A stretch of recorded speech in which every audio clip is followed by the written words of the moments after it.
21 മുതൽ 16 വരെയുള്ള വചനങ്ങൾ.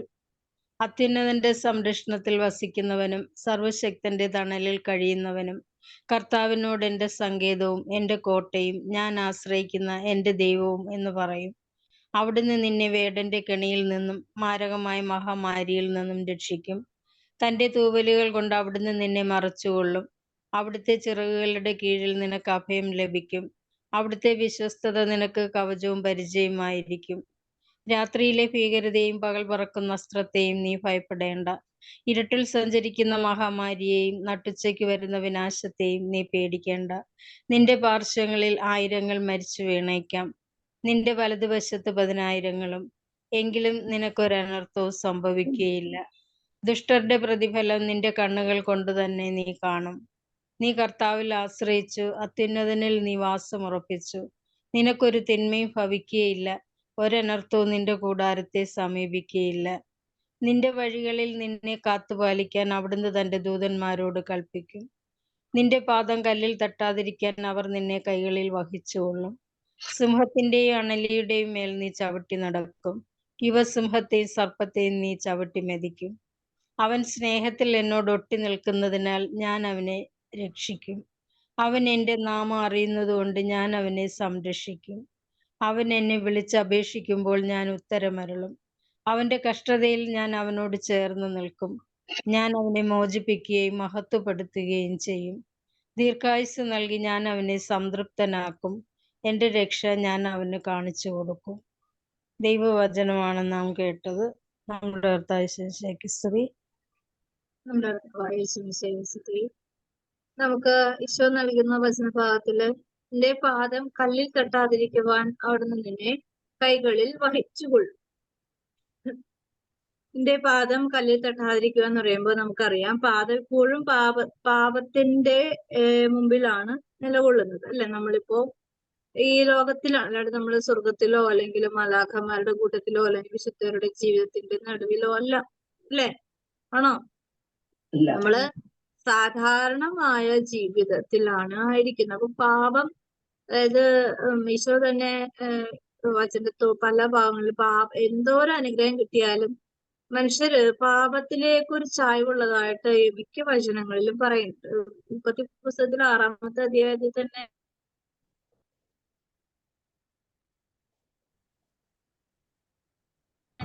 മനുഷ്യരെ സൃഷ്ടിച്ച് പരങ്ങളും അനുഗ്രഹങ്ങളും അത്ഭുതങ്ങളൊക്കെ കാണിക്കുമ്പോഴും അപ്പം ഭക്ഷിച്ച് തൃപ്തരായ മനുഷ്യരെ കണ്ടിട്ട് അവര് അതിൽ മാത്രമാണ് വിശ്വസിക്കുന്നത്. ഈ അപ്പം വർദ്ധിച്ച ദൈവത്തിന്റെ ശക്തിയെയോ ദൈവത്തിന്റെ പ്രവൃത്തിയോ അല്ല അവര് മനസ്സിലാക്കിയിരിക്കുന്നതെന്ന് വ്യക്തമായി ഈശോ പറയുന്നു. ഈശോയെ സമീപിക്കുന്നതും ഈശോയെ അന്വേഷിക്കുന്നതിന്റെ കാരണം തന്നെ അപ്പം ഭക്ഷിച്ച് അപ്പം വർദ്ധിപ്പിച്ചത് കൊണ്ടാണല്ലോ, അല്ലാതെ അപ്പം വർദ്ധിപ്പിക്കുവാനുണ്ടായ ദൈവത്തിന്റെ കരുണയുടെ സ്നേഹത്തിന്റെ ശക്തിയെ മനസ്സിലാക്കിയത് കൊണ്ടല്ല. നമുക്ക് അറിയാം, സമരിയക്കാരി വെള്ളം കോരാൻ വേണ്ടി വന്നപ്പോ അവിടെ സമരിയക്കാരി യഥാർത്ഥത്തിൽ വെള്ളം കോരാൻ വന്നതാ. ഈശോ വെള്ളം കോരാൻ വന്നതാണോ? വെള്ളം എന്തിനു വന്നതാണോ അവിടെ? വെള്ളം ആവശ്യപ്പെട്ട് സമരിയക്കാരിയുടെ അടുത്ത് ഈശോ വന്നു. ശരിക്കും ഈശോയ്ക്ക് ദാഹിക്കുന്നുണ്ടെങ്കിൽ ഈശോയ്ക്ക് പിതാവായ ദൈവത്തോട് പറഞ്ഞാൽ പോരെ ദാഹത്തിന്റെ കാര്യത്തില്, അല്ലേ? അതെ. ദൈവത്തിന് അസാധ്യമായിട്ടൊന്നുമില്ല, അല്ലെ? പാറയിൽ നിന്ന് വെള്ളം വന്നതാണ്, വടിക്കഷ്ണത്തിൽ നിന്ന് വെള്ളം വന്നതാണ്. വെറുതെ ഒന്ന് പറയുമ്പോൾ തന്നെ വെള്ളം വരുത്തുവാൻ ദൈവത്തിന് ശക്തിയുണ്ട്. എന്ത് വേണമെങ്കിലും ദൈവത്തിന് വേണം. അപ്പൊ ഇത്രയും മണിക്കൂറുകള്, ഒരു 2.5 ദിവസത്തോളം 40 മണിക്കൂറിലധികം സഞ്ചരിച്ചിട്ടാണ് സമറിയ കാരിയുടെ അടുത്ത്, അതായത് ആ ദേശത്തേക്ക് എത്തുന്നത്. അപ്പൊ വെച്ചാൽ ആയിരുന്ന സ്ഥലത്ത് നിന്ന് അത്രയും മണിക്കൂർ സഞ്ചരിച്ചാൽ മാത്രമേ ഈ സമറിയക്കാരുടെ ഈ കിണറ്റിന്റെ അരികിൽ എത്തുള്ളൂ. അപ്പോ നമുക്കറിയാം, ഇന്നിപ്പോ കേരളത്തെ നമുക്കൊരു ദിവസം കൊണ്ട് കണ്ടു തീർക്കാൻ പറ്റുമോ? ഇല്ല. ഇന്നത്തെ ബസ്സും സർവീസും കാര്യങ്ങളൊക്കെ ഉണ്ട്. അന്നെന്ന് വെച്ചാല് ബസ്സിനൊന്നും അല്ല കർത്താവ് പോണത്, അല്ലെ? നടന്നാണ് പോണത്. അപ്പൊ നടന്നു പോകുമ്പോ നമുക്ക് ഒരു ദിവസം കൊണ്ട് കേരളം വണ്ടിക്കാണെങ്കിൽ പോലും നമുക്ക് കണ്ടു തീർക്കാൻ പറ്റില്ല. അപ്പൊ കേരളം എന്ന് വെച്ചാൽ വളരെ ചെറിയൊരു ദേശമാണെങ്കിലും പക്ഷേ അത് ഒരു ദിവസം കൊണ്ട് സാധിക്കില്ല. അങ്ങനെയാണെങ്കിൽ ഇതുപോലെ തന്നെയാണ് ഇങ്ങനെ മരുഭൂമിയും വിജനവുമായിട്ടുള്ള ഒരുപാട് സ്ഥലങ്ങൾ താണ്ടിയാണ് സമറിയ ദേശത്തേക്ക് ഈശോ കടന്നു വരുന്നത്. അപ്പോ സമറിയക്കാരി എന്നൊരു വ്യക്തി അവിടെ ദൈവത്തിന്റെ മുമ്പിൽ നിസ്സഹായതയുടെ ജീവിതം നയിക്കുന്നു എന്നുള്ള ഒരു ബോധ്യത്തില് തന്നെയാണ് ഈശോ, അറിവിൽ തന്നെയാണ് ഈശോ അവിടെ കടന്നു വരുന്നത്. കാരണം 5 ഭർത്താക്കന്മാരുണ്ട്. പക്ഷെ 5 ഭർത്താക്കന്മാരുണ്ടായിട്ടും അവൾക്ക് സമാധാനത്തോടുള്ള ഒരു ജീവിതം അവൾക്ക് ലഭിച്ചിട്ടില്ല. അപ്പോ കർത്താവിന് ഒരാഗ്രഹം ഉണ്ടായി. കാരണം ഇവളുടെ യഥാർത്ഥ ആത്മാവിന്റെ അവസ്ഥ എന്താണെന്ന് അവൾക്കും ദൈവത്തിനും അറിയാം. കാരണം ക്രിയേറ്റർ അറിയാത്ത കാര്യം ഒരു ആത്മാവിനും ഇല്ല, ഒരു മനുഷ്യ ജീവിതത്തിനും ഇല്ല, അല്ലെ? ആണോ? ക്രിയേറ്ററിന്, അതായത് നമ്മളെ സൃഷ്ടിച്ച് ഇപ്പൊ നമ്മളിപ്പോ സ്വന്തമായിട്ട് നമ്മളിപ്പോ ഒരു വസ്തു ഉണ്ടാക്കുകയാണ്. സ്വന്തമായിട്ട് ആ വസ്തു ഉണ്ടാക്കുമ്പോൾ അതിൻ്റെതായ എല്ലാ കുറവുകളും, എല്ലാ ബെനിഫിറ്റ്സും, എല്ലാ നന്മകളും, എന്താണ് എന്റെ ഉദ്ദേശത്തിൽ നടക്കുന്നതെന്ന് വ്യക്തമായിട്ട് അറിയും. ഇപ്പോ നമുക്ക് കുട്ടികളുടെ സ്കൂളിലെ കലോത്സവങ്ങള്, മറ്റേ എക്സിബിഷൻസ് ഒക്കെ വരുമ്പോൾ പിള്ളേരെ കൊണ്ട് ഒരു ക്രിയേറ്റിവിറ്റി ഒരു പരിപാടി ഉണ്ടല്ലോ, ഓരോ സാധനങ്ങൾ ഉണ്ടാക്കുന്നത്. അപ്പൊ ആ കുട്ടികൾ തന്നെയാണ് അത് വിവരിക്കുന്നത് എക്സിബിഷനൊക്കെ വെച്ചിട്ട്, അല്ലെ? കലോത്സവം, കലാപരമായിട്ടുള്ള ഇങ്ങനെ ഉണ്ടാക്കുന്നതിന് എന്താ പറയുന്നത്? Science exhibition. Science exhibitions. അപ്പൊ അങ്ങനെ ഓരോ സ്കൂളിലും വരുമ്പോഴേക്കും അവരവരുടെ ക്രിയേഷൻ, അവരവരുടെ ഒരുപാട് സാധനങ്ങൾ കുട്ടികൾ ഉണ്ടാക്കുന്നു. കുറെ മെഷീൻസ് ഉണ്ടാക്കാറുണ്ട്, ഒരുപാട് നമ്മൾക്ക് തന്നെ അത്ഭുതകരമായത്. അപ്പൊ അവർക്ക് അറിയാം അവരുണ്ടാക്കുന്ന വസ്തുവിന്റെ പ്രശ്നം എന്താണ്, ഫോൾട്ട് എന്താണ്, അത് എങ്ങനെ അത് ഉപയോഗിക്കണം എന്ന് കുട്ടികൾക്കറിയാം. അപ്പോ അത് ക്രിയേറ്റർ അവരാണ്. അങ്ങനെയാണെങ്കിൽ ഈ പ്രപഞ്ചത്തിൽ സർവ്വതും ക്രിയേറ്റ് ചെയ്തിരിക്കുന്ന ദൈവത്തിന് എത്ര കൃത്യമായിട്ട് എല്ലാ കാര്യങ്ങളെ കുറിച്ച് നന്നായിട്ട് അറിയാൻ പറ്റും, അല്ലേ? പറ്റില്ലേ? പറ്റും. അത് നമുക്ക് വ്യക്തമായിട്ട് നമുക്കൊരു അറിവ് തന്നെയാണ്, അല്ലെ? അപ്പോ നമ്മള് പാപത്തിലേക്ക് വീഴുവാനുള്ള വീഴ്ചകളും ചിന്തകളും ആഗ്രഹങ്ങളും ഒക്കെ ദൈവത്തിന് നന്നായിട്ട് അറിയാം, അല്ലേ? കേൾക്കുന്നുണ്ടോ? ക്ലിയർ ആണോ?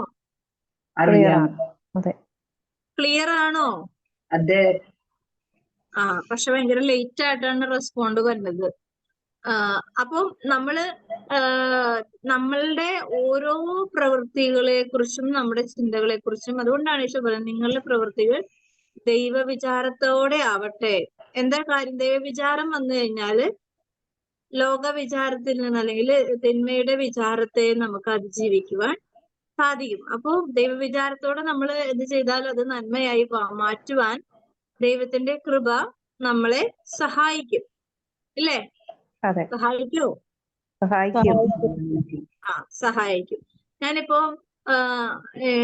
മിക്ക ദിവസവും പ്രാർത്ഥിക്കാനിരിക്കും. എനിക്കൊരു അരമണിക്കൂറെങ്കിലും ഇതിനു മുമ്പ് കുറച്ച് സമയമെങ്കിലും എനിക്ക് അരമണിക്കൂറെങ്കിലും കുറവ് സമയം, അത്രയും സമയങ്ങളിൽ ഒന്ന് പ്രാർത്ഥിക്കാനിരിക്കണം എന്നുള്ളൊരു നിർബന്ധം എനിക്ക് എന്നോട് തന്നെ പലപ്പോഴും ഉണ്ട്. പക്ഷെ അരമണിക്കൂർ ഒന്ന് ആഗ്രഹിച്ചിരിക്കും. അപ്പൊ എന്റെ ആരെങ്കിലും വരും, അപ്പൊ എന്റെ ആ പ്രാർത്ഥന അത്രയും സമയം അങ്ങോട്ട് വെട്ടിക്കുറഞ്ഞു പോകും. പിന്നെ ഞാനൊരു ഓടിച്ചിട്ടൊരു പ്രെയർ ഉണ്ട്.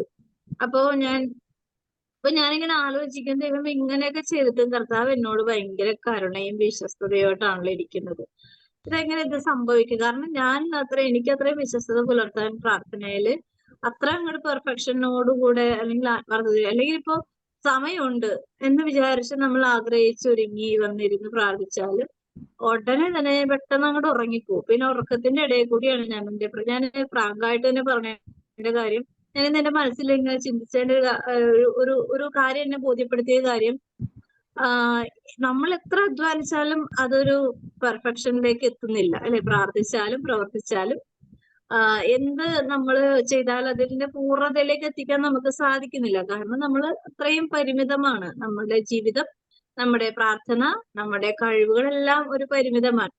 പക്ഷേ ഞാൻ ഓർക്കാറുണ്ട്, ഈ പ്രാർത്ഥന എങ്ങനെ എത്രയും കൃത്യമായിട്ട് എന്നെ കൊണ്ട് നയിക്കാൻ ദൈവം അനുവദിക്കുന്നു എന്ന് വിചാരിച്ചു കഴിഞ്ഞാല്, അപ്പോഴാണ് ഈശോ പറഞ്ഞൊരു കാര്യം, അത് എന്റെ കൃപ കൊണ്ട് മാത്രമാണ് നീ അത് ചെയ്യുന്നത്.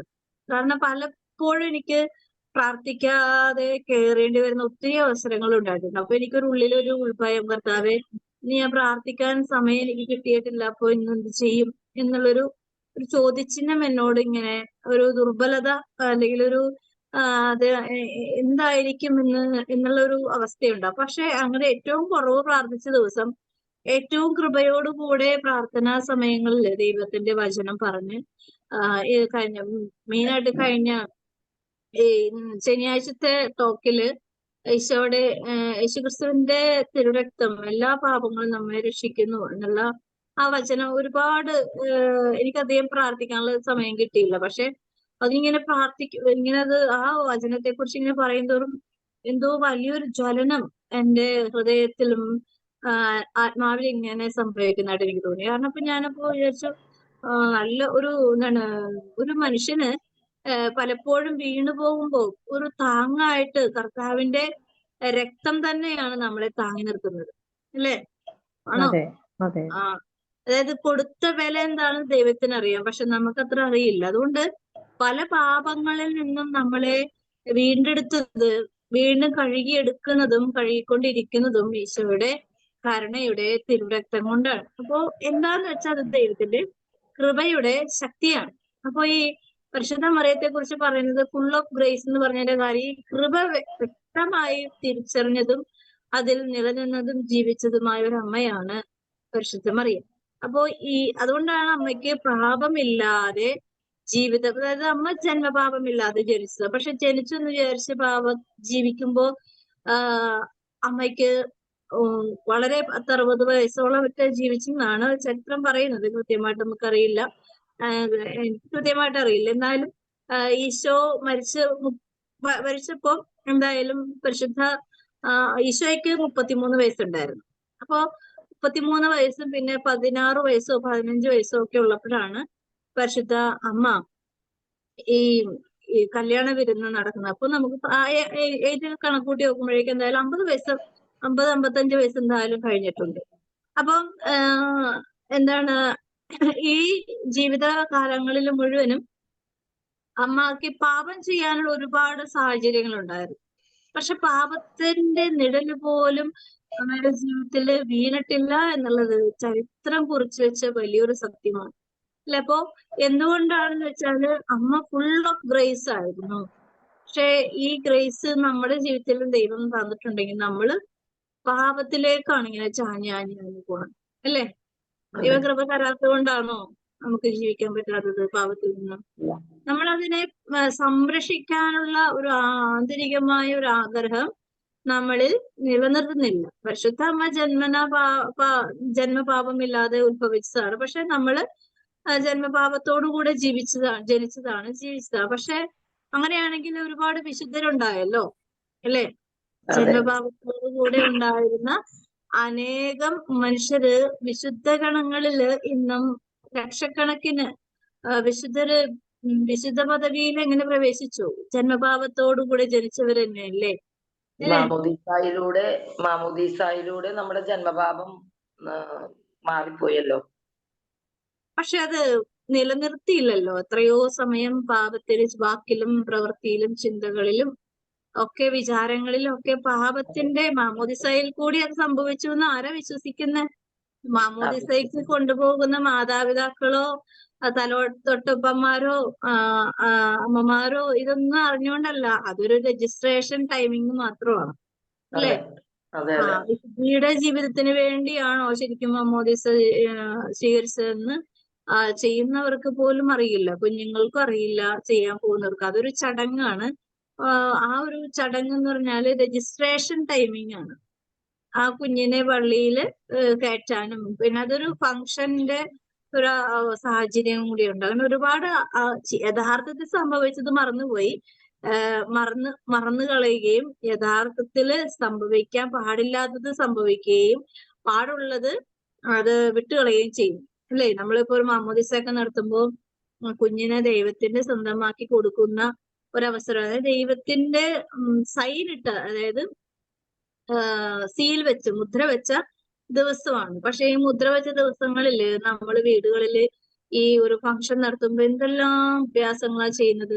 സ്വാർത്ഥത, അഹങ്കാരം, മദ്യപാനം, മധുരോത്സവം, എന്തെല്ലാം പ്രോഗ്രാംസ് ആണ് അറേഞ്ച് ചെയ്യണം. അന്ന് ഒരു പൊതി ഭക്ഷണം പാവപ്പെട്ടവനൊന്ന് കൊടുക്കാൻ ഉള്ള ഒരു മനസ്സ് ഉണ്ടോ? അങ്ങനെ വളരെ ചെയ്യുന്നവരുണ്ടാവും, ഇല്ലാന്നില്ല. എങ്കിലും അങ്ങനെയുള്ള ഒരു ചിന്തയോ അങ്ങനെയുള്ള ഒരു ആഗ്രഹമോ ഈ കുഞ്ഞിനെ വിശുദ്ധിയിൽ വളർത്തണമെന്നുള്ള ഒരു കമ്മിറ്റഡ് ആയിട്ടുള്ള ഒരു ചിന്തയോ മാതാപിതാക്കൾക്ക് ഒരു 85% അല്ലെങ്കിൽ 90% ആൾക്കാർക്ക് ഇതിനെക്കുറിച്ച് ബോധറിങ് അല്ല. ബലം പിടിച്ചൊക്കെ നിൽക്കുന്ന മനുഷ്യരൊക്കെ ഉണ്ട്. പക്ഷെ അത് അത്രയും വില കൊടുത്താൽ മാത്രമേ ഈ കാലഘട്ടത്തിൽ മക്കളെ അതുപോലെ വളർത്താൻ പറ്റൂ. പക്ഷെ ഇത്രയും വിശുദ്ധിയിൽ വളർത്തിയാലും ഒരു സമയമാകുമ്പോ അവരും വഴിതെറ്റി പോയിട്ടുള്ള എത്രയോ കാര്യങ്ങളുണ്ട് അല്ലെ. അപ്പൊ നമുക്കും ഒരു ഉറപ്പില്ല പാപം ചെയ്യാതെ ഈ ഭൂമിയിൽ ജീവിക്കാൻ പറ്റും എന്നുള്ളത് അല്ലെ. ഉറപ്പുണ്ടോ? ഒരു ഉറപ്പുമില്ല. അപ്പൊ അതുകൊണ്ട് ഈ ഒരു ഉറപ്പുമില്ലാത്ത മനുഷ്യരെയാണ് ദൈവം വിശുദ്ധരാക്കാനും ദൈവസന്നിധിയിൽ എത്തിക്കാൻ ദൈവം ആഗ്രഹിക്കുന്നത്. അപ്പോ അവിടെ ആരുടെ സഹായം വേണം? ദൈവത്തിന്റെ സഹായം വേണം. അപ്പോ അതിന് നമ്മൾ എന്ത് ചെയ്യണം? ദൈവത്തെ ആശ്രയിക്കണം. ദൈവത്തെ ആശ്രയിക്കുന്നവർക്കാണ് പാപത്തിൽ നിന്ന് ഒഴിഞ്ഞു നിൽക്കുവാനുള്ള ഒരു ബോധവും ഉള്ളത് അല്ലെ. ദൈവത്തിൽ ആശ്രയിക്കാത്തവർക്ക് ഒരിക്കലും, അല്ലെങ്കിൽ ദൈവത്തെ ആശ്രയിക്കുന്ന പറഞ്ഞാൽ നമ്മള് ധ്യാനവും അല്ലെങ്കിൽ കൺവെൻഷനും അല്ലെങ്കിൽ ആത്മീയ ശുശ്രൂഷകളും മാത്രം ചെയ്ത് ജീവിച്ചിരിക്കുന്ന ആയിരിക്കുന്ന ഒരു ജീവിതങ്ങൾ പാപത്തിൽ നിന്ന് ഒഴിഞ്ഞു നിൽക്കാൻ ചിലപ്പോ സാധിച്ചേക്കാം. പക്ഷെ അങ്ങനെയുള്ള ആൾക്കാരല്ലല്ലോ മുഴുവനും, ആണോ? അല്ല. അപ്പോ അവരെയൊക്കെ എങ്ങനെ സഹായിക്കും? ദൈവത്തിന്റെ കൃപയുടെ ശക്തി നമ്മളെ സഹായിക്കും.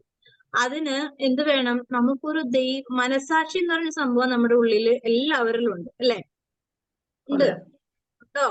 അതായത് കർത്താവ് പറയുന്നില്ല, നിങ്ങളുടെ മനസാക്ഷിയെ എങ്ങനെ നിർമ്മലമായി വിശുദ്ധമായി സൂക്ഷിക്കുക, അപ്പൊ നമുക്ക് വിശുദ്ധരായി ജീവിക്കാൻ പറ്റും. അപ്പോ ഈ മനസാക്ഷി കമാൻഡിങ് ചെയ്യും. അതായത് അത് തെറ്റാണ്, അത് പറഞ്ഞത് തെറ്റാണ്, നീ അത് തിരുത്തണം എന്ന് പറയും. പക്ഷെ നമ്മളത് 1, 2, 3 കേൾക്കും, പിന്നെ അത് അവഗണിച്ചു കളയും. ഈ അവഗണനയിൽ കൂടി നമ്മുടെ പാപത്തോട് അവഗണന കാണിക്കുമ്പോൾ അല്ലെങ്കിൽ പാപത്തോട് അനുകൂലമായ ചിന്ത വരുമ്പോഴാണ് അവന് നമ്മുടെ ജീവിതത്തിലെ അടിമത്തത്തിലേക്ക് കൊണ്ടുപോകാൻ സാധിക്കുന്നത്. അപ്പൊ ദൈവം പരമാവധി നമ്മളെ സഹായിക്കുന്നുണ്ട്. പക്ഷെ നമ്മളത് വേണ്ട വിധത്തിൽ സൂക്ഷിക്കുകയും സംരക്ഷിക്കുകയും അല്ലെങ്കിൽ അതിനെ പരിഗണിക്കുകയും ചെയ്യാത്ത ചില ശബ്ദങ്ങള്, ചില ചിന്തകള്, ദൈവം തരുന്ന ചിന്തകള് ഒക്കെ നമ്മൾ പരിഗണിക്കാത്തത് കൊണ്ടാണ് പാപത്തിന്റെ ഭീകരതയിലേക്ക് നമ്മൾ കാല് ഉറപ്പിച്ച് മുന്നോട്ട് പോകേണ്ടി വരുന്നത്. പക്ഷെ ദൈവവിചാരത്തോടുകൂടി ആയിരിക്കുന്ന മനുഷ്യർക്ക് അത് സാധിക്കില്ല. അത് തെറ്റ് തിരുത്തുവാനായിട്ടുള്ള ഒരു അവസരം കിട്ടും. ഇനിയിപ്പോ അഥവാ തെറ്റ് ചെയ്ത് തിരിച്ചെടുക്കാൻ പറ്റില്ലല്ലോ. പക്ഷെ കർത്താവിന്റെ മുമ്പിൽ അതിന് ഏറ്റു പറഞ്ഞാലും എന്താണ്, ഈ പാദം കല്ലിൽ തട്ടി മുറിയാതിരിക്കുവാൻ അല്ലെ. കല്ലിൽ തട്ടുക മാത്രമല്ലല്ലോ, അപകടം വരാൻ സാധ്യതകൾ ഒത്തിരിയുണ്ട്. അതൊന്നും വലിയ അപകടങ്ങളൊന്നും ഇല്ലാതെ തിരിച്ചു കൊണ്ടുവരുവാനും സാധിക്കും. അപ്പോ ഇത് നമ്മൾ മനസ്സിലാക്കണം. പാദം കല്ലിൽ തട്ടാനാണ് മനുഷ്യന്റെ ആത്മാവിന് എപ്പോഴും പ്രചോദനം കിട്ടുന്നത്. പിന്നെ അതിനെങ്ങനെ അതിജീവിക്കാം? ദൈവത്തിലുള്ള ഒരു ചിന്ത നമ്മളെ ഒരുപാട് സഹായിക്കും. ഇനിയിപ്പോ തെറ്റ് ചെയ്തു പോയാലും അതിനെക്കുറിച്ച് മനസ്താപം ഉണ്ടെങ്കിൽ അതിനെ അതിജീവിക്കുവാൻ സാധിക്കും. ഇനിയിപ്പോ തെറ്റ് ചെയ്ത് മത്സരിക്കുന്നില്ല, അതിനെ പരിഹാരം ചെയ്യുവാൻ നമ്മുടെ ജീവിത മേഖലകളെ ദൈവം സഹായിക്കും. ഇനി ഇതിൽ കൂടുതൽ എന്താ ചെയ്തു തരണ്ടേ അല്ലെ. അവസരങ്ങൾ ഒരുപാട്, മരണം വരെ ദൈവം നമുക്ക് അവസരങ്ങളെ തന്നുകൊണ്ടിരിക്കണം. പക്ഷെ അതിനെ ബോധപൂർവം അത് ഉപയോഗിക്കുമ്പോഴാണ്. ഞാനിപ്പോ കഴിഞ്ഞ ദിവസം ഒരു പ്രതിസന്ധി വന്ന ഒരു ഫാമിലിയുടെ മുമ്പിൽ ഞാൻ കുറച്ച് കാര്യങ്ങളൊക്കെ പറഞ്ഞു. അപ്പൊ എന്നോട് ഞാൻ പറഞ്ഞു എന്തായാലും ചെയ്തത് തെറ്റ് തന്നെയാണ്. അപ്പൊ അതുകൊണ്ട് മനുഷ്യരുടെ മുമ്പിൽ അത് ഏറ്റു പറയണ്ട, ദൈവത്തിന്റെ മുമ്പിൽ അത് ഏറ്റു പറയുക, കരുണയോദിച്ച് പ്രാർത്ഥിക്കുക. അപ്പോ പറഞ്ഞു, എനിക്ക് മനസ്സിലായി ഞാൻ ചെയ്തത് തെറ്റാണ്. അപ്പോ നമ്മള് ഒരാളുടെ തെറ്റ് കണ്ടു കഴിഞ്ഞാൽ സ്നേഹപൂർവ്വം അവരെ തിരുത്തുക എന്ന് പറയുന്നത് ഒരു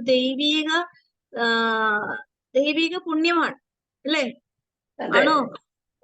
ഒരു മനുഷ്യന്റെ ആത്മാവിനെ വീണ്ടെടുക്കുക എന്നുള്ളതിന് തുല്യം തന്നെയാണ് ആത്മാവിന്റെ തെറ്റുകളെ. അത് ഈശോ പറഞ്ഞത് എന്താണ്? ശിക്ഷണം നല്ലതാണ് അല്ലെ. ശിക്ഷിച്ച് നശിപ്പിച്ചു കളയാൻ വേണ്ടിയില്ല ദൈവം ശിക്ഷണം തരുന്നത്. ശിക്ഷയും ശിക്ഷണവും വ്യത്യാസമുണ്ട്. ശിക്ഷ എന്ന് പറഞ്ഞാൽ കൂടുതൽ വില നമുക്ക് കൊടുക്കേണ്ടി വരും. പക്ഷെ ശിക്ഷണം എന്ന് പറഞ്ഞാൽ വീണ്ടെടുക്കുവാനുള്ള ഒരു അവസരമാണ്. അപ്പൊ ശിക്ഷണം കിട്ടി വളർത്തുക എന്നുള്ളത് മാതാപിതാക്കളുടെ ആണെങ്കിലും സമൂഹത്തിന്റെ ആണെങ്കിലും ഇപ്പൊ നമ്മളൊരു തെറ്റ് ചെയ്തു, നമുക്കത്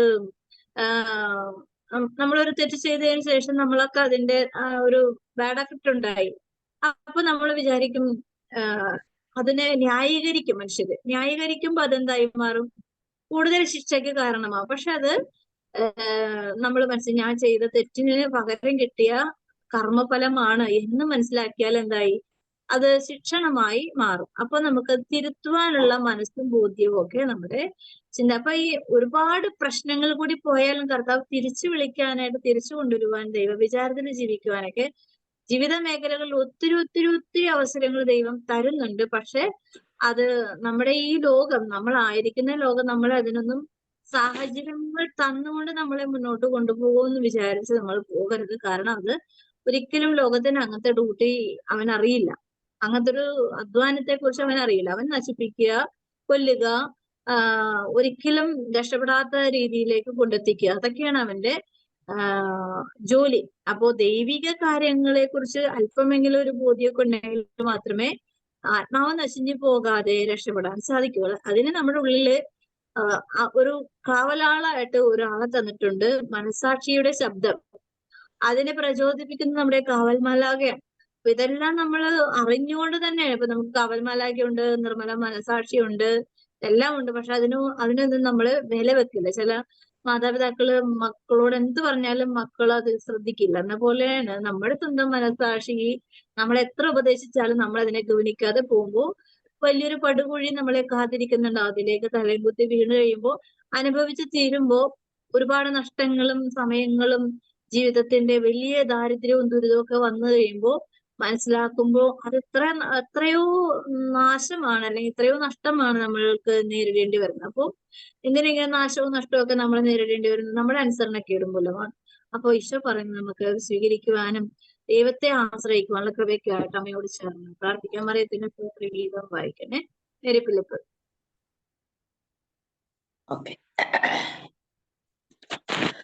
വിശുദ്ധ ലൂക്കായുടെ സുവിശേഷം 1-ാം അധ്യായം 46 മുതൽ 55 വരെയുള്ള തിരുവചനങ്ങൾ. പരിശുദ്ധ അമ്മയുടെ സ്തോത്രഗീതം. മറിയം പറഞ്ഞു, എന്റെ ആത്മാവ് കർത്താവിനെ മഹത്വപ്പെടുത്തുന്നു, എന്റെ ചിത്തം എന്റെ രക്ഷകനായ ദൈവത്തിൽ ആനന്ദിക്കുന്നു. അവിടുന്ന് തന്റെ ദാസിയുടെ താഴ്മയെ കടാക്ഷിച്ചു. ഇപ്പോൾ മുതൽ സകല തലമുറകളും എന്നെ ഭാഗ്യവതി എന്ന് പ്രകീർത്തിക്കും. ശക്തനായവൻ എനിക്ക് വലിയ കാര്യങ്ങൾ ചെയ്തിരിക്കുന്നു. അവിടുത്തെ നാമം പരിശുദ്ധമാണ്. അവിടുത്തെ ഭക്തരുടെ മേൽ തലമുറകൾ തോറും അവിടുന്ന് കരുണ വർഷിക്കും. അവിടുന്ന് തന്റെ ഭുജം കൊണ്ട് ശക്തി പ്രകടിപ്പിച്ചു. ഹൃദയ വിചാരത്തിൽ അഹങ്കരിക്കുന്നവരെ ചിതറിച്ചു. ശക്തന്മാരെ സിംഹാസനത്തിൽ നിന്ന് മറിച്ചിട്ടു.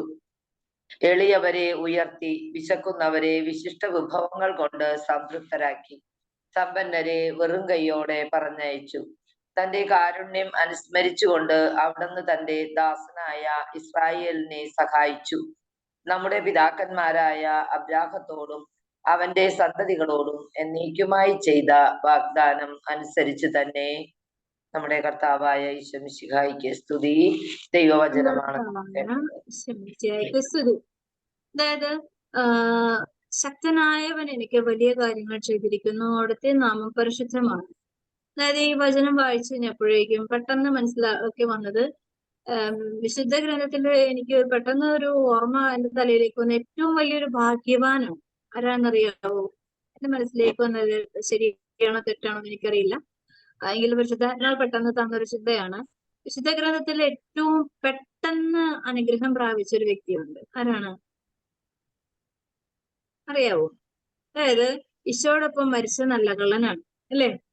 അതുവരെ പാപത്തിന്റെ പടുകുഴിയിൽ കിടന്ന് നാശത്തിന്റെ വിത്തായി ജീവിച്ച് മനുഷ്യർക്ക് വലിയ വേദനയും ബുദ്ധിമുട്ടും ഒക്കെ ഉണ്ടാക്കി കള്ളനെ പോലെ മരിക്കേണ്ട സമയത്തും അവിടെ ആ സെക്കൻഡുകൾ കൊണ്ട് പറുദീസ സ്വന്തമാക്കി, അല്ലെ? എത്രയോ വലിയൊരു ഭാഗ്യമല്ലേ? കൂടെ നടന്ന ആളുകൾക്കൊന്നും ഇത്രയും ഫാസ്റ്റായിട്ട് പറുദീസയ്ക്ക് കയറാനായിട്ട് സാധിച്ചില്ല. അവരൊക്കെ മരിക്കുന്നതിന് മുമ്പ് വലിയ വില കൊടുത്താണ് മരിച്ചത്. പക്ഷെ ഈ മനുഷ്യൻ എങ്ങനെയാ മരിച്ചത്? ആ മനുഷ്യൻ അന്നുവരെ ചെയ്ത പാപത്തിന്റെ കർമ്മം ആണ് ആ പുരുഷന്റെ വലതുവശത്ത് കിടന്ന് അനുഭവിച്ച വേദനകൾ, അല്ലെ? അല്ലാതെ വിശുദ്ധ ജീവിതം ജീവിച്ച് നേടിയ വേദനകളൊന്നുമല്ല.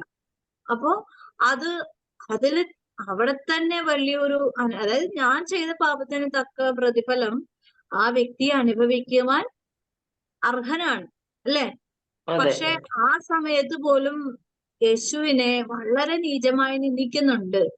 പക്ഷെ എന്നിട്ടും ഈ മനുഷ്യൻ രക്ഷപ്പെട്ടു എന്നുള്ളതാണ്. നമുക്കൊക്കെ വലിയ പ്രത്യാശയുടെ ഒരു വ്യക്തിയാണ് ആര്? നല്ല കള്ളനായ, അല്ലെ? ആ ശക്തി ഈശോ പറയാണ്, നീ എന്റെ കൂടെ ഇന്ന് പർദീസയിലായിരിക്കും. വലിയൊരു ബ്ലെസ്സിങ് ആണ്, അല്ലെ? വലിയൊരു വാഗ്ദാനം. അതായത് അതിൽ തൊട്ടപ്പോ എന്നെ ഒരുപാട് ചീത്ത വിളിച്ച്, എന്നെ വളരെ മോശമായിട്ട് ചിത്രീകരിച്ചു. ലോകം മുഴുവൻ എനിക്കെതിരെ ചീത്ത മോശം കാര്യങ്ങളെ കുറിച്ച് പ്രചരിപ്പിച്ചു. എന്നിട്ട് ആ വ്യക്തി എന്റെ അടുത്ത് വന്ന് നിൽക്കുകയാണ്. ഞാൻ എന്ത് ചെയ്യും? ഞാൻ സന്തോഷിക്കോ? ഇല്ല. നമുക്കൊന്നും സന്തോഷിക്കാനോ അത് സ്വീകരിക്കാനോ പറ്റില്ല. കാരണം നമ്മൾ അവരിൽ നിന്ന് ഒഴിഞ്ഞു മാറാൻ നോക്കും, അല്ലെ? ഒഴിഞ്ഞു മാറാൻ നോക്കും. പിന്നെ ഉള്ളിലൊരു വിഷമവും വേദനയും, മനുഷ്യനെ കാണുമ്പോൾ ഒരു വിഷമവും വേദനയുമാണ് തിങ്ങി നിറഞ്ഞു വരുന്നത്. കൂടെ വെറുപ്പും, അല്ലെ? പക്ഷെ ഈശോയുടെ ഹൃദയം എന്തായിരുന്നു? പരിശുദ്ധമായിരുന്നു, അല്ലേ? ദൈവത്തിന്റെ ശബ്ദം ഉണ്ടാക്കല്ലേ. ദൈവത്തിന്റെ ഹൃദയം പരമപരിശുദ്ധമായിരുന്നത് കൊണ്ട് ദൈവത്തിന് ആ ആത്മാവിന്റെ മേല് വലിയ കരുണയും സ്നേഹമായിരുന്നു. നമ്മള് ഒന്ന് മനസ്സിലാക്കണം, നമ്മൾ കൂടുതൽ പാപം ചെയ്യുന്നുണ്ടോ? പാപം ചെയ്യുന്നുണ്ടെങ്കിൽ എളുപ്പം ദൈവത്തിന്റെ കൃപ സ്വീകരിക്കാൻ സാധിക്കും. എന്റെ ജീവിതാനുഭവം കൊണ്ട് എനിക്ക് മനസ്സിലായതാണ്. കൂടുതൽ പാപം ചെയ്തു കഴിഞ്ഞാൽ കർത്താവിനോട് സംസാരിക്കാനുള്ള യോഗ്യതയില്ല. പക്ഷേ കുറെ മനുഷ്യർ ഇന്ന് കർത്താവിന്റെ മുമ്പിൽ ഇങ്ങനെ ക്രോസ് ചെയ്തൊക്കെ നടക്കുന്നുണ്ട്. പക്ഷെ കർത്താവിന് ഭയങ്കര ഇഷ്ടമുള്ള ഒരു കാര്യമാണ്. അതായത് നമ്മൾ പാപത്തിന്റെ ചിന്തകളിലാണെങ്കിൽ ദൈവത്തോടൊന്ന് സംസാരിക്കുവാൻ കൊടുക്കുന്ന സമയമുണ്ടല്ലോ, അത് നമ്മളെ വിശുദ്ധീകരിക്കുന്ന അല്ലെങ്കിൽ വീണ്ടെടുക്കുന്ന സമയമാണ്. അതായത് മോശം കള്ളൻ ഈശോയെ വളരെ വളരെ മോശമായി തന്നെയാണ് സംസാരിച്ചത്. അതിനോടൊപ്പം അനുകൂലിച്ച് ഒക്കെ നിന്ന ഒരു നല്ല കള്ളനായിരുന്നുവെങ്കിലും ആ സമയത്ത് ദൈവിക പ്രകാശം ഈശോയുടെ കണ്ണുകളിൽ കൂടി, അല്ലെങ്കിൽ ആ വേദനയുടെ ഭീകരമായ സഹനങ്ങളിൽ കൂടി അവന്റെ ഹൃദയത്തിലേക്ക് ദൈവം ഒരു പ്രകാശത്തിന്റെ രശ്മി കടത്തിവിട്ടു. അവിടെ നല്ല കള്ളനും കൊടുത്തിട്ടുണ്ടാവും. കർത്താവ് ഒരു പക്ഷാഭേദമില്ലാത്ത ആളാണ്, അല്ലെ? ദൈവത്തിന് അതുകൊണ്ടാണ് ഈശോ പറയുന്നത് വിശ്വസിനോട്, ഏറ്റവും വലിയ പാപിക്കാണ് ദൈവത്തിന്റെ കരുണയുടെ അവകാശമുള്ളത്. അപ്പോ ഏറ്റവും വലിയ പാപിക്ക് ദൈവത്തിന്റെ കരുണ ലഭിക്കണമെങ്കിൽ ആ വ്യക്തി ഒന്ന് ആഗ്രഹിക്കണം, രക്ഷപ്പെടണം, അല്ലെ? അപ്പൊ എന്തായാലും കള്ളൻ എന്തായാലും മരണത്തിന്റെ ഭീകരമായ വേദനയിൽ നിൽക്കുകയാണ്, എന്തായാലും മരിക്കാൻ പോവുകയാണ്, അല്ലെ? പക്ഷെ അവന്റെ ഉള്ളിൽ എന്താണ്? സ്വന്തം ആത്മാവിനെ കുറിച്ചുള്ള ഒരു ബോധം വന്നു. അതാണ് അവന്റെ രക്ഷ, അല്ലെ? ഈ പർദീസയിലേക്ക് ഈശോ പോകുമെന്ന് ഇവനോട് ആരാ പറഞ്ഞേ? അവനോട് ആരും പറഞ്ഞിട്ടില്ല. അത് നമ്മൾ മനസ്സിലാക്കണം. പർദീസയിലേക്ക് യേശു പോകുമെന്ന് ആരെങ്കിലും അവിടെ പറയുന്നുണ്ടോ? അപ്പോ യഥാർത്ഥത്തിൽ അവിടെ സംഭവിച്ചത് എന്താണ്? പരിശുദ്ധാത്മാവ് അവന്റെ ഉള്ളില് ഈ പരിശുദ്ധരായവനെ പരിചയപ്പെടുത്തി കൊടുത്തു, അല്ലെ? ഇത് നമുക്ക് ഏതാണ് ഈ നല്ല കള്ളം മരകി വിശുദ്ധ ഈജിപ്തിലെ മേരി, ഈജിപ്ത്, അങ്ങനെ ഒരുപാട് പാപത്തിന്റെ അടിമത്തത്തിലുള്ള ജീവിതങ്ങൾക്കൊക്കെ ഈശോ തന്റെ ആത്മാവിനെ വെളിപ്പെടുത്തി കൊടുത്തത് കൊണ്ടാണ് അവിടെ നിൽക്കുന്ന ആർക്കും ഈശോയെ പരിചയപ്പെടുത്തി കൊടുക്കുന്നില്ല. ആകെയുള്ള ഒരു മറിയമാണ് പുരുഷന്റെ ചുവട്ടിൽ നിൽക്കുന്നത്. മറിയമാണെങ്കിൽ മൗനത്തോടുകൂടെ ദൈവത്തെ ആരാധിച്ചും വേദനകളില് വലിയ കഠിനമായ വേദനകളില് ആയിരുന്നുകൊണ്ട് ഹൃദയം നുറുങ്ങിയ വേദനയിൽ നിൽക്കുകയാണ്. ഒരക്ഷരം പോലും സംസാരിക്കുന്നില്ല. പിന്നെ എങ്ങനെയാ നല്ല കള്ളന് യേശു പരിശുദ്ധനാണെന്ന് എങ്ങനെ അറിഞ്ഞു? ഈ പരിശുദ്ധനായവർക്കല്ലേ പർദീസയിലേക്ക് കടന്നു ചെല്ലാൻ പറ്റുള്ളൂ.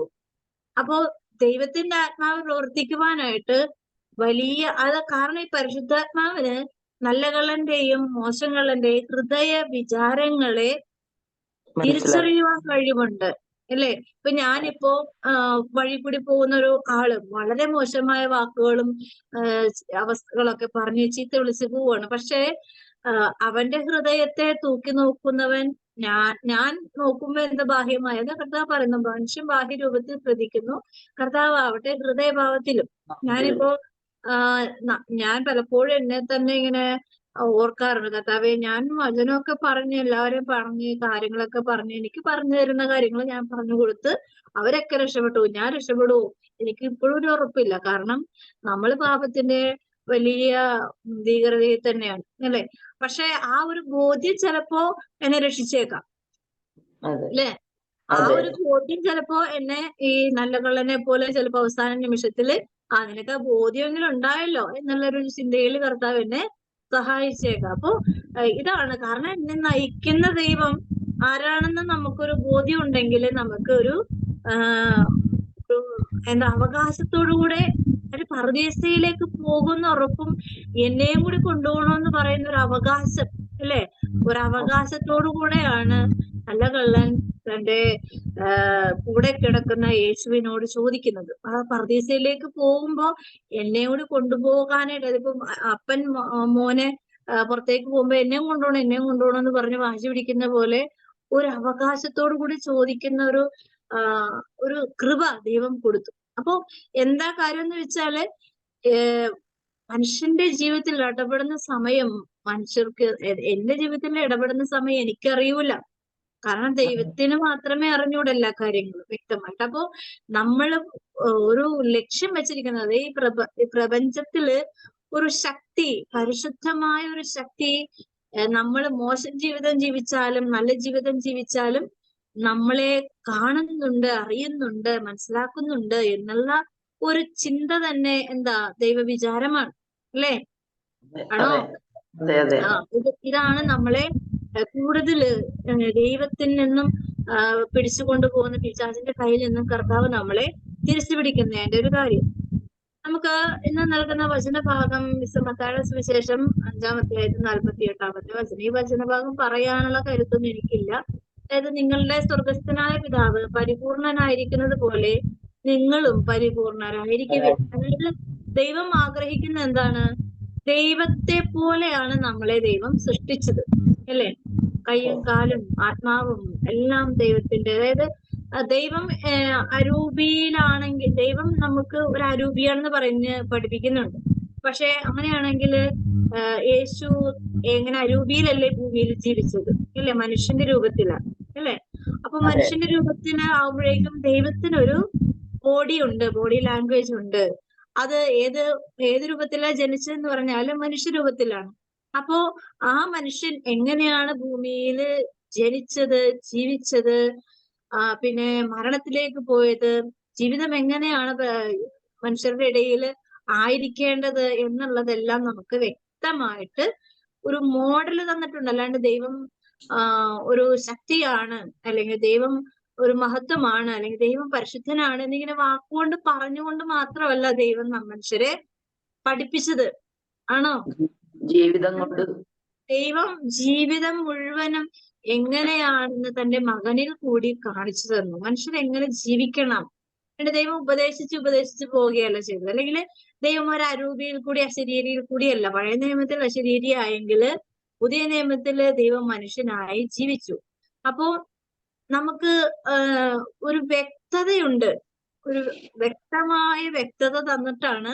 അതായത് ഒരു മനുഷ്യൻ ഇങ്ങനെ ജീവിക്കണം, അങ്ങനെ ജീവിക്കണം. അപ്പോ നമ്മള് ഒരു കാര്യം വരുമ്പോഴേക്കും അതെങ്ങനെ സാധിക്കും എന്ന് ചോദിക്കുമ്പോഴാണ് അത് ഞാൻ എങ്ങനെ ജീവിച്ചത് അതുപോലെ തന്നെ. അതായത് ഈശോ ആയിരിക്കുമ്പോ പത്രോസ്ലീഹയോട് ചോദിക്കുന്നുണ്ട്, വിജാതിയരിൽ നിന്നാണോ കപ്പം സ്വീകരിക്കുന്നതെങ്കിൽ സ്വന്തം മക്കളിൽ നിന്നാണോ? പത്രോസ്ലീഹ പറയുന്നുണ്ട് വിജാതിയരിൽ നിന്ന്. പക്ഷെ മറ്റുള്ളവർക്ക് ഉതപ്പ് നൽകാതിരിക്കാനായിട്ട് നീ പോയിട്ട് കടലിൽ പോയി ചൂണ്ടയിട്ട് ഒരു മത്സ്യത്തെ പിടിക്കുക, അതിന്റെ ഉള്ളില് ഒരു നാണയം ഉണ്ടാവും, അത് നീ നികുതിയായി കൊടുക്കുക. കാരണം അവർക്ക് ഇതിനെപ്പറ്റി ഒരു തർക്കമൊന്നും വേണ്ട. കാരണം ഈശോ വിജാതീയനെ പോലെയാണ് അവരുടെ മുമ്പില്, അവരുടെ ചിന്തകളിലായിരുന്നത്. പക്ഷെ അപ്പൊ യേശു കപ്പം കൊടുക്കണോ എന്നുള്ളൊരു ചിന്ത അവർക്കുണ്ട് എന്നുള്ളത് കർത്താവ് മനസ്സിലാക്കി. അപ്പം നമ്മള് ദൈവത്തിന് ഈ ഭൂമിയിലെ നിയമങ്ങൾ കൃത്യമായിട്ട് അറിയാം. അപ്പൊ നിയമങ്ങളില് ഒരു തരി പോലും വീഴ്ച വരുത്തിയിട്ടില്ല, അല്ലേ? ഇപ്പൊ ഈ ടാക്സിന്റെ ഉടമസ്ഥനാണ് ദൈവം എന്ന്, യേശു എന്ന് കർത്താവിന് അറിയാം. പക്ഷെ കർത്താവും കൊടുത്തു ടാക്സ്, മനസ്സിലായോ? അതെ.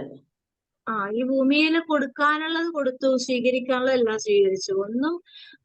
ഒന്നും അപൂർണമായിട്ടല്ല ഈശോ എല്ലാം പ്രവർത്തിച്ച് പൂർത്തീകരിച്ചത്. എല്ലാം പൂർത്തിയായി എന്നാണ് ഈശോ പറഞ്ഞുകൊണ്ട് മരണത്തിലേക്ക് പോകുന്നത്. എല്ലാം പൂർത്തിയായി. അവസാനത്തെ വാക്കാണ് പിതാവേ, എല്ലാം പൂർത്തിയായി. എല്ലാം പൂർത്തിയായ പൂർണ്ണതയില്ലാത്ത ഒന്നും ദൈവം ജീവിതത്തില് നമ്മളെ കാണിച്ചു തരുന്നില്ല. എല്ലാം പൂർത്തീകരിക്കുക. അത് നമ്മൾ മരിക്കുമ്പോ നമുക്ക് എല്ലാം പൂർത്തിയായി എന്ന് പറഞ്ഞുകൊണ്ട് മരിക്കാൻ സാധിക്കുമോ? വല്ല നിശ്ചയമുണ്ടോ?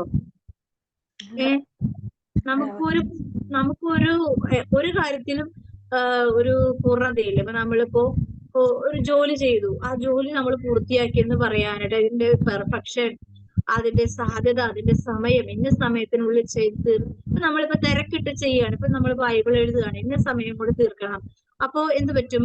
നമ്മൾ ഇന്ന സമയത്തിന്റെ സമയമാണ് ലക്ഷ്യം വെച്ചിരിക്കുന്നത്. അപ്പൊ അതുകൊണ്ട് നമ്മൾ എഴുതുന്നത് പെർഫെക്ഷൻ ഇല്ലാത്ത ഒരുപാട് പേജുകൾ ഉണ്ടാവും, കറക്ഷൻ ഉള്ള പേജുകൾ ഉണ്ടാവും, അല്ലെങ്കിൽ ഹാൻഡ് റൈറ്റിംഗ് നന്നല്ലാത്ത പേജുകൾ ഉണ്ടാവും, അല്ലേ?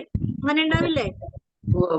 എങ്ങനെ അത് പൂർത്തിയായി എന്ന് പറയണത്? നോക്കുമ്പോ ആ സമയത്തിനുള്ളിൽ അപ്ഡേറ്റ് ചെയ്തു എന്ന് മാത്രമേ പറയാൻ പറ്റുള്ളൂ. പക്ഷെ അത് പൂർത്തിയായിട്ടില്ല. കാരണം കറക്ഷൻസ് ഉണ്ട്, ഇല്ലേ? ഉണ്ടോ? അപ്പൊ നമുക്ക് എഴുതി പൂർത്തിയാക്കി എന്ന് പറയാൻ വേണമെങ്കിൽ പറയാം, എഴുതി പൂർത്തിയാക്കി. പക്ഷെ അതിന്റെ തെറ്റുകള് ഒന്നും കറക്ഷൻ മാറിയിട്ടില്ല, കറക്ഷൻ തീർത്തിട്ടില്ല, പൂർണ്ണത എത്തിയിട്ടില്ല. അപ്പൊ അതുകൊണ്ട് നമ്മുടെ ജീവിതത്തിൽ നമുക്ക് ഈ ഭൂമിയിലായിരിക്കുമ്പോൾ നമുക്ക് എല്ലാം പൂർത്തിയായി എന്ന് പറയുവാൻ തക്ക വിധത്തിൽ ദൈവം നമ്മളെ പഠിപ്പിച്ചു തന്നിട്ടുണ്ട്. പക്ഷെ നമുക്കത് അതിലേക്ക് എത്തുവാനായിട്ട് സാധിക്കാത്തത് കൊണ്ട് ഈശോ ഈ വചനത്തിൽ കൂടി പറയുന്നത് ദൈവത്തിന്റെ ആത്മാവ്, അതായത് ദൈവത്തിന്റെ ആത്മാവ് നമ്മളെ സഹായിക്കും.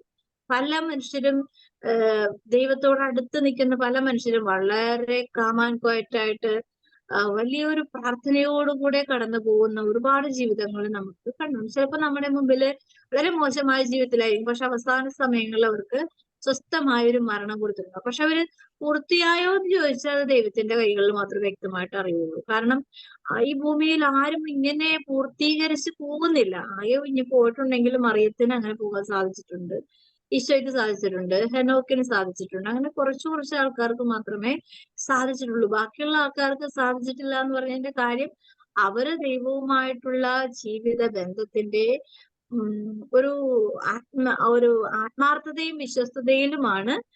അതുപോലെ വിശ്വസ്ത പിതാവിന് സാധിച്ചു. കാരണം നമുക്കറിയാം, ഇപ്പൊ ഞാനിപ്പോ ജീവിക്കുക, ഞാനിങ്ങനെ പലപ്പോഴും ഒന്ന് മരിച്ചു കിട്ടിയിരുന്നെങ്കിൽ ഇങ്ങനെ നമ്മൾ ചിന്തിക്കാറുണ്ട്. പക്ഷെ അപ്പോ ആ ചിന്ത നമുക്ക് ദൈവിക അനുഗ്രഹത്തിന്റെ പൂർത്തീകരണത്തിലേക്ക് എതിര് നിൽക്കുന്ന ചിന്തയാണ്. അപ്പൊ നമുക്ക് ദൈവത്തിന്റെ മുമ്പിൽ ഞാൻ എന്റെ ചിന്ത കൊണ്ട് പാപം ചെയ്തു, അപ്പൊ അതിന് പരിഹാരം ഞാൻ ചെയ്യുന്നില്ല, പിന്നെയും ഞാൻ ജീവിച്ച് അങ്ങോട്ട് പോവുകയാണ്. അപ്പൊ എന്റെ ചിന്ത അവിടെ പാപത്തിന്റെ ഒരു മേഖലയിൽ ഇങ്ങനെ കൊളുത്തിട്ട് വരച്ചിട്ടുണ്ട്, അല്ലേ?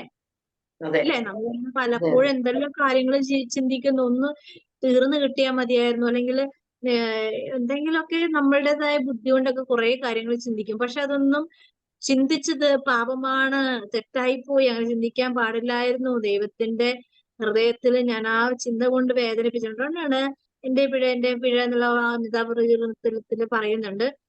വിചാരത്താലും വാക്കാലും പ്രവൃത്തിയാലും ഉപേക്ഷയാലും ഞാൻ വളരെയേറെ പാപം ചെയ്തു പോയി. നമ്മളിത് പറയുമ്പോൾ പോലും വളരെയേറെ ചിന്തകളോടുകൂടെയാണ് നമ്മൾ ആ കാര്യം പറയുന്നത് തന്നെ. കാരണം അതൊരു അനുഷ്ഠിക്കുന്ന പ്രയർ ആയിട്ടാണ് നമ്മൾ ആ സമയത്തായിരിക്കും, അല്ലേ? അപ്പൊ അത് പ്രാർത്ഥിക്കുമ്പോൾ പോലും ഇപ്പൊ നമ്മൾ ജപമാല ചെല്ലുകയാണ്, അളവില്ലാത്ത ചെല്ലുമ്പോ പല വിചാരം കൂടാതെ കർത്താവേ ഞങ്ങളെ സഹായം ചെയ്യണമേ, ഈ പ്രാർത്ഥന ചെല്ലുമ്പോഴും പല വിചാരത്തിലായിരിക്കും നമ്മള് പ്രാർത്ഥിക്കണത്, ഇല്ലേ?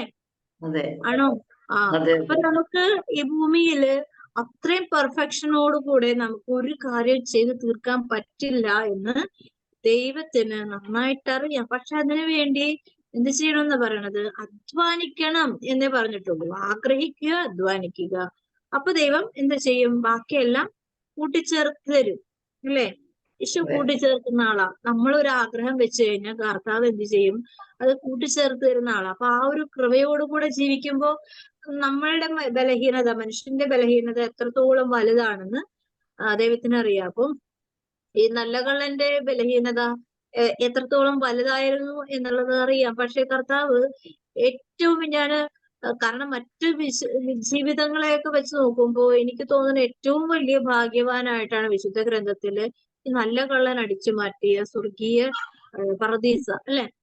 കാരണം ഒരു കാര്യം ചെയ്തിട്ടില്ല, പക്ഷെ ഒപ്പം തന്നെ പോകാനുള്ള ഒരു അവസരം കിട്ടി. എന്തൊരു ഭാഗ്യമാണ്, അല്ലെ? അപ്പം നമ്മള് ഈ പരിപൂർണതയിൽ നമ്മൾ വിചാരിക്കും നമ്മളൊരു പെർഫെക്ഷൻ ഇല്ലാണ്ടാണ് ഓരോ കാര്യം ചെയ്യുന്നത്. പക്ഷെ ഈശോ ഒരു കാര്യം ഇങ്ങനെ ഇന്നലെ ഒരു ചിന്ത തന്നൊരു കാര്യം എന്ന് വെച്ചാല്, ഈ ഭൂമിയില് പ്രതിഫലം ഇച്ഛിക്കാതെ ഒരുപാട് നന്മകൾ അങ്ങോട്ട് ചെയ്തു വെച്ചേക്കുക. മനസ്സിലായോ? അതൊക്കെ ഇത്തിരി പ്രയാസമുള്ള കാര്യമാണ്. പ്രതിഫലം ഇച്ഛിക്കാതെ നമ്മള് പല കാര്യം, ഇപ്പൊ നമ്മളിപ്പോ ഒരാൾക്ക് നമ്മള് എന്തെങ്കിലും ഭിക്ഷ കൊടുക്കുന്നു, അത് പ്രതിഫലം ഇച്ഛിക്കുന്നുണ്ടാവും അറിയാതെയൊക്കെ, അല്ലെ? എന്താണ് ഈ മനുഷ്യൻ ഒരു നന്ദിയെങ്കിലും കാണിക്കണം, അല്ലെ? ഒരു നന്ദിയുടെ ഒരു ഒരു ഒരു ഒരു ചലനമെങ്കിലും.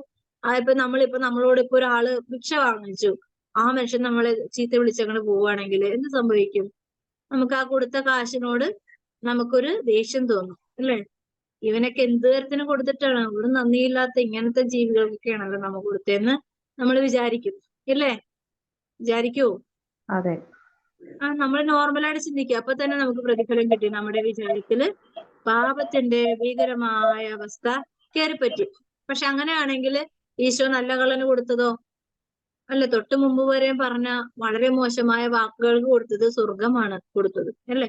എല്ലാം മറന്നുകൊണ്ട് പ്രതിഫലം, അതായത് ഈ ഭൂമിയിൽ നിന്നും മനുഷ്യർ പ്രതിഫലം സ്വീകരിച്ചു കഴിഞ്ഞാൽ നമുക്ക് സ്വർഗത്തിന്റെ പ്രതിഫലം വെട്ടിക്കുറയുന്നത് നമ്മൾ അറിയുന്നില്ല. അതുകൊണ്ട് ഈ ഒരുപാട് പ്രതിഫലം നമുക്ക് അനുഭവിക്കാൻ അവകാശവും അധികാരവുമുള്ള പ്രതിഫലങ്ങള് ദൈവം മനഃപൂർവ്വം വെട്ടിക്കുറക്കുമ്പോ മനുഷ്യര് അസ്വസ്ഥപ്പെടുമ്പോ നമുക്ക് നഷ്ടപ്പെടുന്നു പോകുന്നത് ഈ പൂർണ്ണതയിലേക്ക് എത്തുവാനുള്ള ഒരു കുറുക്ക് വഴിയാണ്. അതായത് ദൈവം എല്ലാം കൊടുത്തിട്ടും ദൈവത്തെ ഇന്നും നിന്ദിക്കുന്നവരാ കൂടുതൽ. പക്ഷെ കർത്താവിന്റെ പൂർണ്ണതയില് അല്ലെ കർത്താവിന്റെ മഹത്വത്തിൽ എന്തെങ്കിലും കുറവുണ്ടോ? ഇല്ല.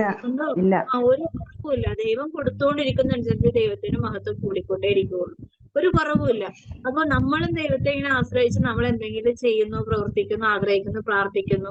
പക്ഷെ നമുക്ക് നിരന്തര വേദനകളും ഇതൊക്കെ കൊണ്ടുപോകും. പക്ഷെ നമുക്ക് കൂടുതൽ പൂർണ്ണതയിലേക്ക് എത്തുവാനായിട്ട് ദൈവം നമ്മളെ ഒരു കുറുക്ക് വഴിയിൽ കൂടി കൊണ്ടുപോവാണ്. പക്ഷെ നമ്മളത് പെട്ടെന്നൊന്നും മനസ്സിലാവില്ല. ചിലപ്പോ ഇവിടുന്ന് മരണത്തോടുകൂടെ ആയിരിക്കും ചിലപ്പോ അതിനെക്കുറിച്ചൊരു അത്യാവശ്യം വെളിവൊക്കെ കിട്ടുന്നത്. പക്ഷെ മരണത്തിന് ശേഷം നമുക്ക് വെളിവ് കിട്ടി കഴിയുമ്പോൾ അയ്യോ ഒന്ന് കുറച്ചും കൂടി കിട്ടിയെങ്കിൽ കൊള്ളാമായിരുന്നു എന്ന് വിചാരിച്ചു കഴിഞ്ഞാൽ ഒരു രക്ഷയില്ല, അല്ലെ?